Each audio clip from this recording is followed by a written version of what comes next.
So this is a long article from the Washington Post, but it makes me happy to report on this. There is a shift going on, and older women are part of that shift. This woman, Roxanne Roberts, is using terms like living apart together and nurse in a purse. It was in this article. So a lot of women are tired of being used, and it's showing up in many different ways. Everybody is talking about it, and it makes me happy. So this is titled "For Older Women with Money, It's Yes to Love, but I Don't to Marriage." A new generation of women are rejecting matrimony for financial independence. Let's get into it. To have and to hold, for richer, for poorer, it seems like a great idea when you're young and in love, but for many older women, especially those with their own money, marriage is less compelling. Can we not put a ring on it? Make no mistake, romance and sex are on the table.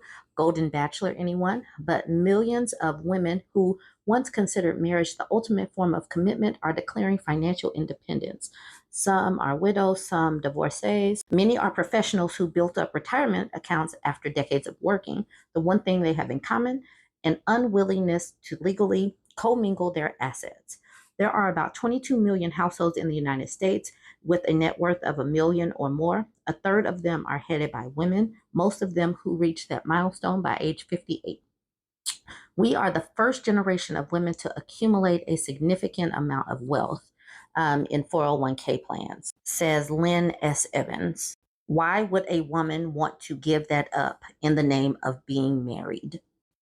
That's the question more and more women confront when considering cohabiting or even matrimony.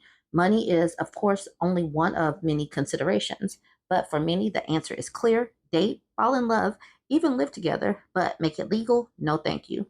Kristen, a 65-year-old doctor, has always been financially independent. The women spoke on the condition that they're identified only by their first names so they could candidly speak about their personal finances and relationships. She married, had two children, and later an amicable divorce where she and her ex didn't take an emotional or financial beating. She has been in a committed relationship more than a decade. As far as we're concerned, we are married. She says having that piece of paper wouldn't have any added value and would make it more complicated. She and her boyfriend, who also has children from his first marriage, expect to be together, but they don't have shared expenses. We've already built our lives. Now we're living our lives. After many late night discussions, they couldn't see any reason to wed. Their taxes would go up. They wanted to keep their own homes, both paid off, and make their own investment decisions. They both have health insurance. Then there's the whole inheritance, which is key.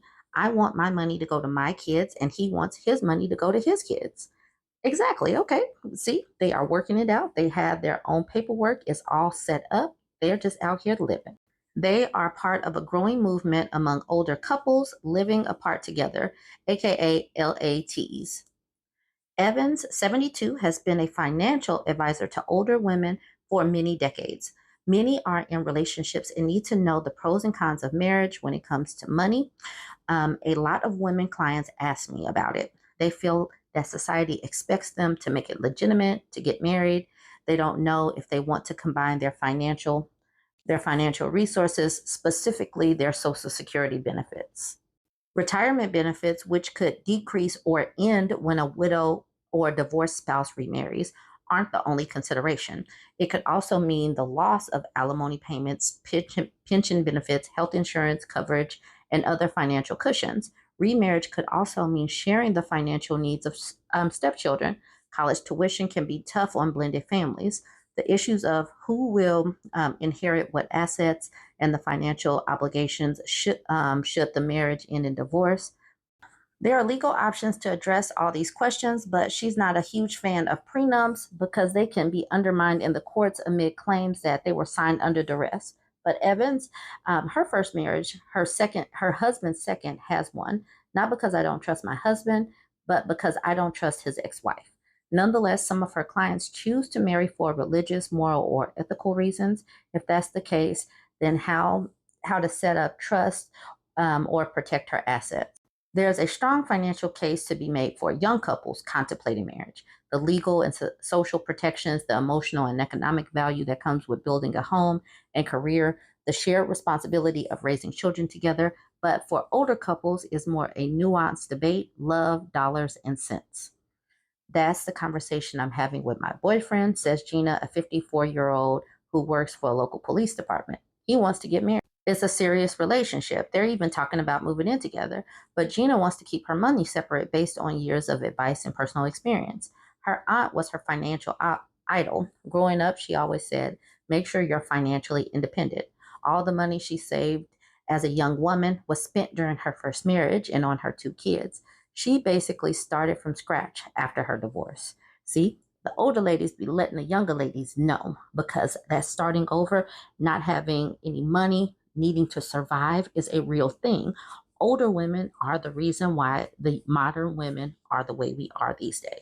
She's built up her savings again, often working double shifts. I've struggled my whole life, she says. I'm finally making money. She's a few years from retirement and one of the lucky Americans who will still receive a pension. She's thinking about buying a condo on Cape Cod or possibly in the Carolinas. Her boyfriend can weigh in, but has no veto power. I can make these decisions because it's my money. I love that. And then there are women who are not particularly interested in romantic relationships, again, even if that would make their lives easier. Grace, 61, has two jobs.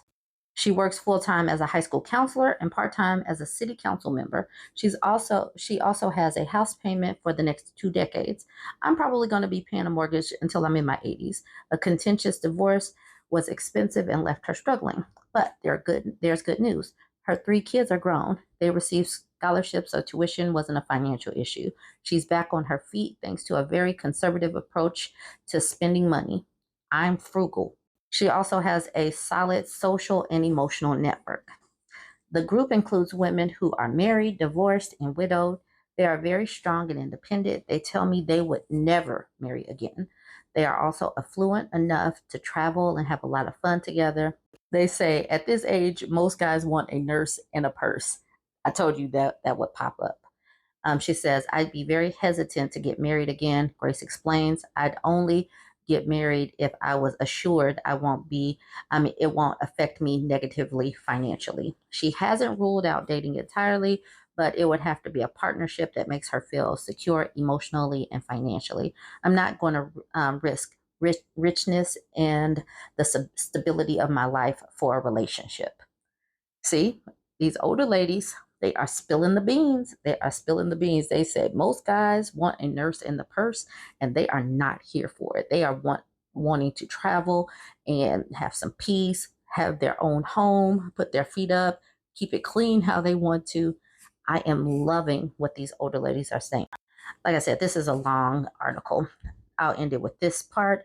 Of course, we're talking about women who, through hard work and the ability to invest, have enough resources to make that choice and live independently without pinching pennies.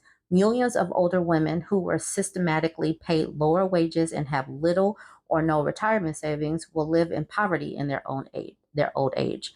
The idea of marriage, sharing expenses, and other financial and legal benefits can be a godsend. So obviously, this is all going to be personal, and women have got to just look at their situation.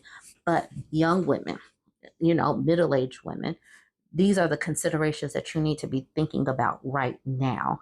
Because yes, as long as we keep living, we're going to get to the point where we're older, we're tired, we just want to relax. But will we have money to do that? So all of this has to be considered right now. Financial planning right now so that you can live comfortably, if you can, in old age. All right, you guys go ahead, weigh in. Let me know what you think about this. Don't forget to like, comment, and share.